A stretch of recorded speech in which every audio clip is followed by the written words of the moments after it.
정치권 소식 짚어보는 아침의 맞수 시간입니다. 윤기찬 국민의힘 법률위 부위원장, 성치훈 더불어민주당 정책위 부의장 나오셨습니다. 안녕하세요. 국민의힘이 오늘부터 대선 경선 후보 등록을 시작하는 가운데 한덕수 대행의 출마 여부가 최대 변수로 떠오르고 있습니다. 관련해서 대선 주자들 목소리 들어보겠습니다. 주변에서 그렇게 부산스럽게 얘기하는 것은 지금 상황에서 적절하지 않다고 생각해요. 현재 행정부 수반으로서 굉장히 중요한 역할을 해야 하거든요. 대선 공고도 또 본인이 직접 하시는 상황이기 때문에. 대선에 있어서 제대로 공정하게 선출이 될 수 있도록 열심히 관리하시는 그것이 본인에게 주어진 소명이라고 저는 생각합니다. 한덕수 총리가 지금 해야 될 일은 굉장히 중차대한 일입니다. 관세 전쟁 속에서 이 문제를 먼저 풀어가는 역할을 지금 대통령이 없는 상황이기 때문에 대행으로서의 그 역할에 집중해 주실 것을. 지금 한덕수 대행은 대권 출마 여부에 대해서 명확하게 입장을 밝히고 있지는 않은 상황인데 다른 대선 주자들은 굉장히 견제를 하고 있는 상황으로 보이는 상황입니다. 지금 당내 기로는 어떻습니까? 그러니까 뭐 당의 입장은 별도로 있는 것 같지는 않고요. 예. 지도부의 입장은 있을 수가 없는 것 같고, 그다음에 이제 경선 주자들의 경우에는 이제 반대 입장을 당연히 피력하겠죠. 어쨌든 경쟁 상대가 늘어나는 것은 달갑지 않을 테니까. 또 이제 보수층의 입장이 또 따로 있어요. 그래서 이 보수층의 입장이라는 것은 이제 여론으로 나올 테니까 그 부분에 대해서는 아직까지 저희가 정확히 알 수가 없고요. 중요한 것은 이제 한 대행의 입장인데 아직까지 입장을 명확히 밝히지 않는다는 것은 숙고하고 있다는 뜻으로 해석이 되고, 그렇기 때문에 여러 경선 주자들이 그에 대해서 좀 반대 입장을 강하게 피력하는 것이 아닌가 이렇게 생각을 합니다. 민주당에서는 한 대행의 출마 설 어떻게 보고 계십니까? 일단 가능성은 높아지고 있죠. 하지만 정당성은 없다고 봅니다. 왜냐하면 가능성 부분에 있어서는 한덕수 권한대행의 발언이 달라지고 있지 않습니까? 원래는 대선에 디귿자도 꺼내지 말라라고 했던 분이 조금씩 가능성을 내비치는 발언들로 바뀌고 있는 상황이고, 하지만 민주당 입장에서 봤을 때는 지금 이번 조기 대선이 열리는 이유가 윤석열 정부의 그 잘못된 행동 때문에 파면이 돼서 치러지는 선거 아닙니까? 그런데 행정부의 2인자였던 한덕수 권한대행이 물론 법적인 책임이야 지금 재판이 앞으로 진행이 되겠지만 정치적 도의적 책임이 있는 그 행정부의 2인자가 과연 출마할 자격이 있느냐, 이런 측면에서 봤을 때 저희는 계속해서 한덕수 권한대행은 출마할 자격이 없다라고 주장을 하고 있는 상황입니다. 네, 지금 한 대행의 출마 여부에 대해서 굉장히 여러 가지 해석이 나오고 있고 트럼프 미국 대통령도 궁금해했다는 언론 보도도 있었는데, 다만 한 대행은 침묵을 이어가고 있는 이 상황입니다. 한 대행의 침묵 어떻게 해석하세요? 저는 침묵 자체가 길어진다는 것은 사실은 긍정적 시그널로 일단 정치권에서 받아들일 거고요. 예. 그다음에 침묵의 의미는 저는 개인적으로 지지율의 추이를 좀 보려고 하는 것이 아닌가. 예컨대 지지율이 국민이 원한다면, 그러니까 일부 정당에서 만약에 차출한다고 해서 나가지는 않을 것 같고요. 예. 다만 지지율로 나타나는 국민적 여론이 좀 높아진다 그러면 결단을 하지 않을까, 그렇게도 조심스럽게 예측을 합니다. 무소속 출마 가능성을 좀 지금은 이제 정당에 들어와서 전망을 경선에 하시는 참여하기는 거죠? 예. 어렵고요.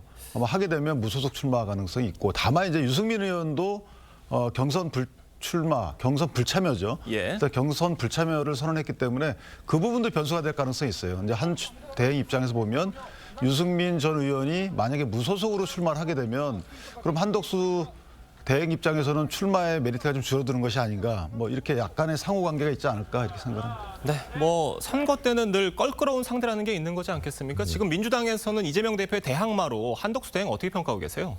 그렇게 경쟁력이 높지 않다고 생각합니다. 사실 그 권한대행의 위치에 있는 그 무소속 정치권에 물들지 않은 사람들은 정치권에 들어오기 전에는 지지율이 높게 나타난 경우가 있거든요.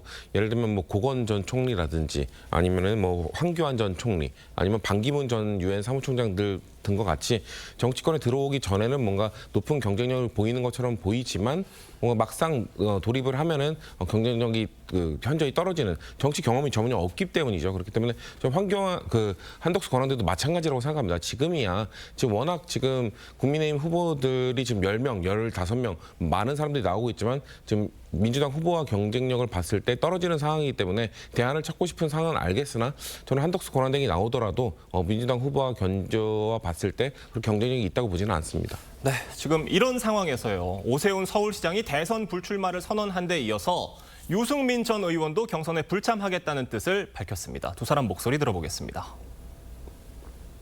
저는 이번 대선에 출마하지 않겠습니다. 비정상의 정상화를 위해서 백의종군으로 마중물 역할을 하겠습니다. 대선 패배는 기정사실하고 당의 그 조그마한 기득권을 유지하려는 그런 생각뿐 아니냐.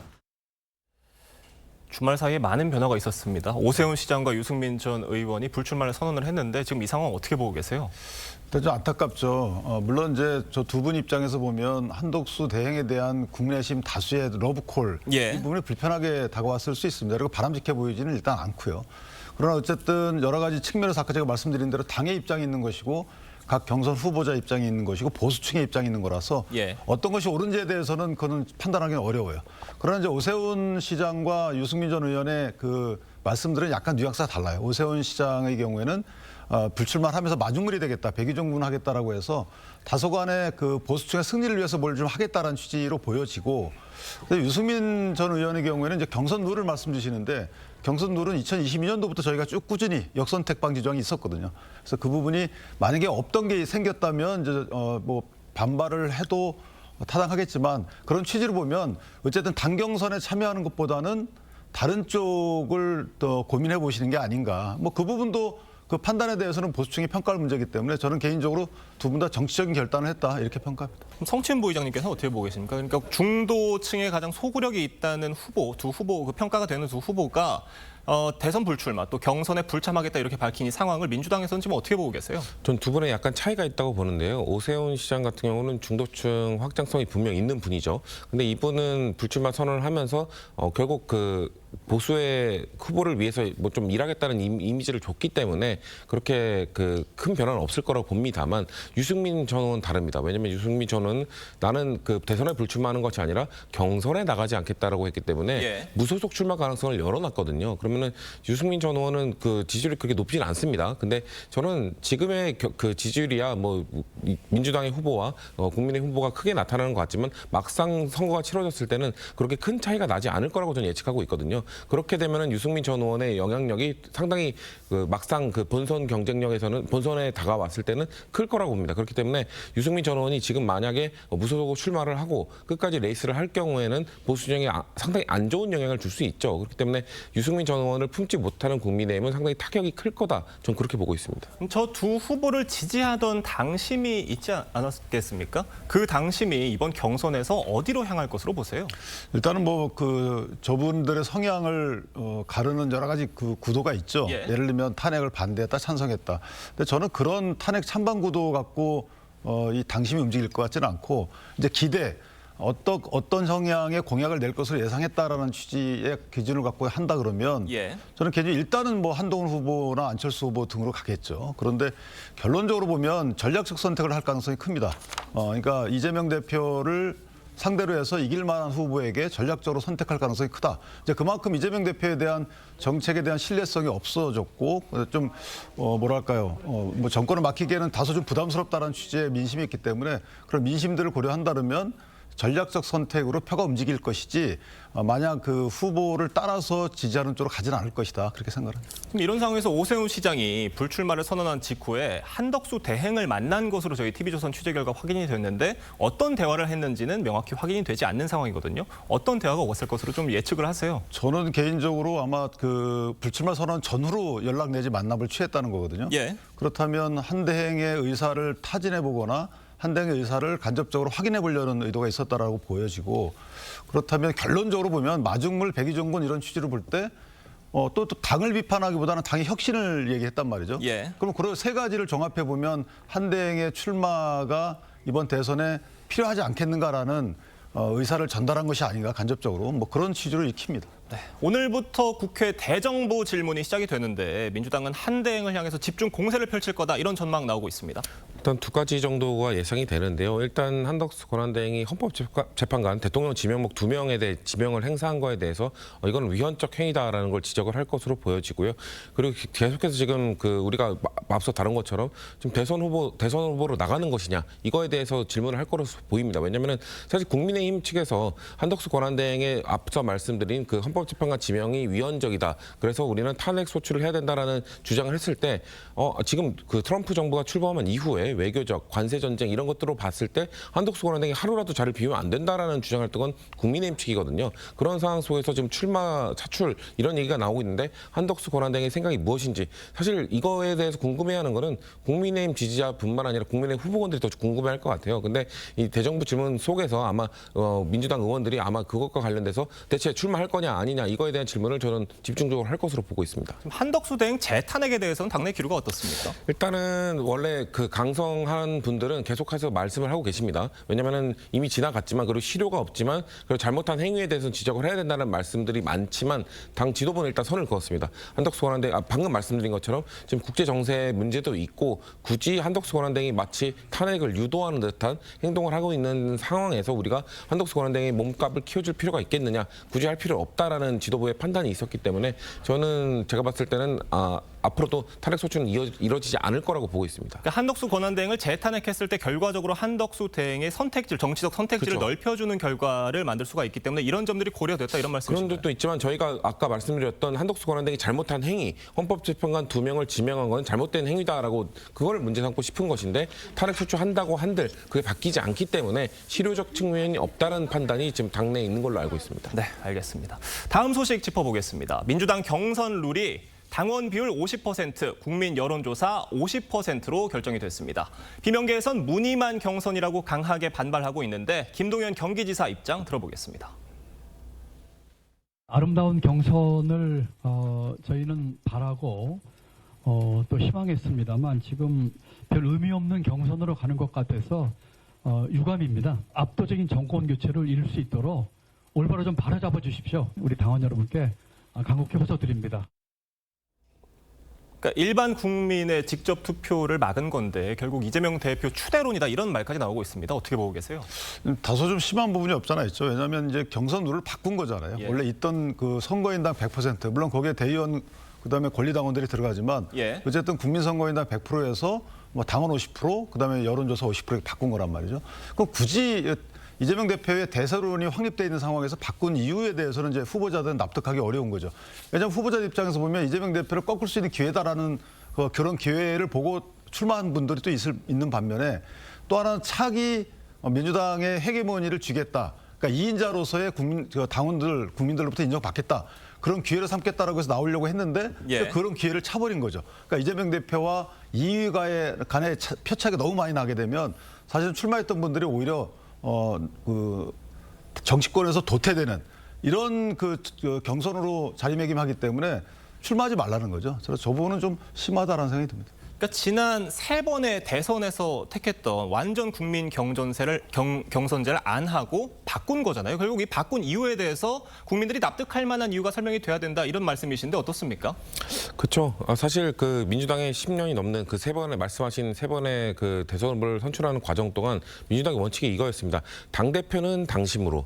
하지만 대선 후보는 민심으로 이 기준에 의거해서 좀 더 그 국민들이 참여할 수 있는 기회를 열자라는 것이었거든요.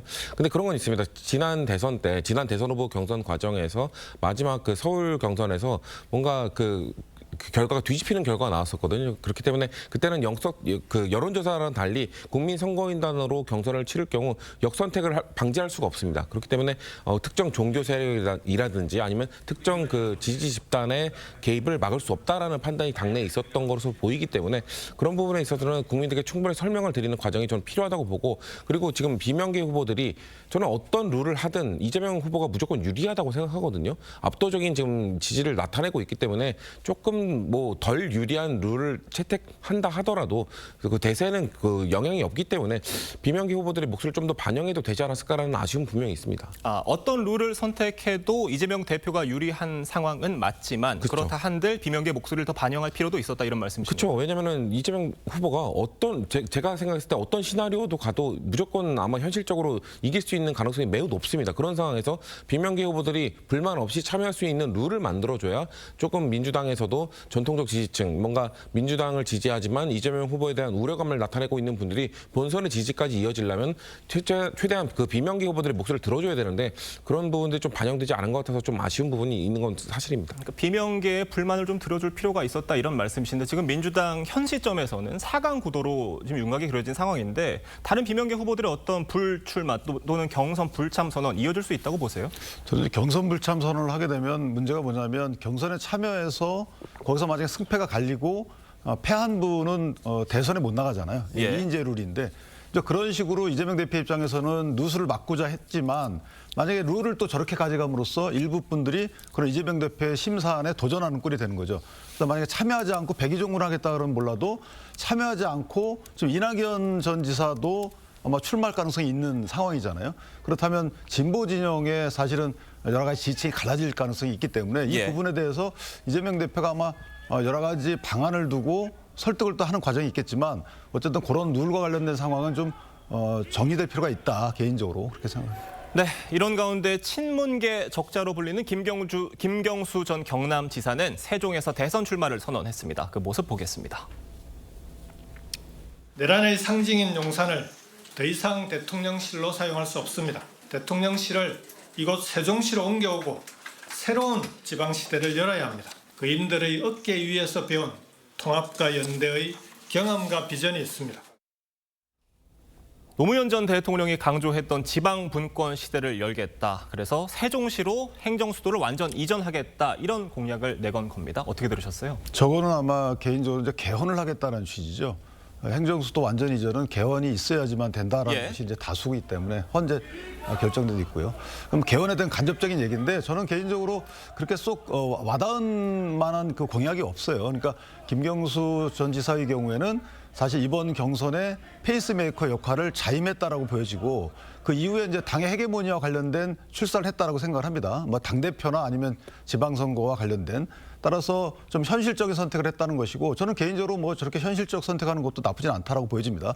그럼 결국 이제 김경수 지사가 이번에 유의미한 득표를 하게 되면 이후에 친명계와의 헤게모니 싸움에서 뭐 싸울 발판을 마련하는 거지만 만약에 여기서 상당한 표를 얻지 못한다 그러면 또 도태될 가능성도 없지 않아 있어서 조금 더 노력을 하셔야 되는 게 아닌가 이런 생각합니다. 그러니까 결국 세종시로의 이전이라는 거는 개헌을 하겠다 이런 의미로 해석된다는 말씀이신데 그런데 지금 그 개헌 얘기를 그 이번 대선과의 동시 투표에 대해서는 선을 그은 것 같거든요. 이 부분은 어떻게 보세요? 동시 투표하기는 기간이 너무 짧죠. 그렇기 때문에 어렵긴 합니다만 그래도 그 군소 후보로서 김경수 전 지사가 개헌의 화제를 던졌을 때 이재명 후보가 이걸 외면할 수는 없거든요. 그 약속을 받아들이게 되면 충분히 투표 이후에 그러니까 대선 투표 이후에도 충분히 추진할 동력을 얻게 되는 것이고 저는 김경주 전 지사가 민주당 입장에서 봤을 때는 저는 정권 교체의 키맨이라고 봅니다. 왜냐면은 민주당의 전통적 지지층 노무현 전 대통령 아니면 문재인 전 대통령을 지지했던 분들 중에 아직 민주당의 그 지지에 대해서 우려를 갖고 계신 분들이 분명히 있거든요.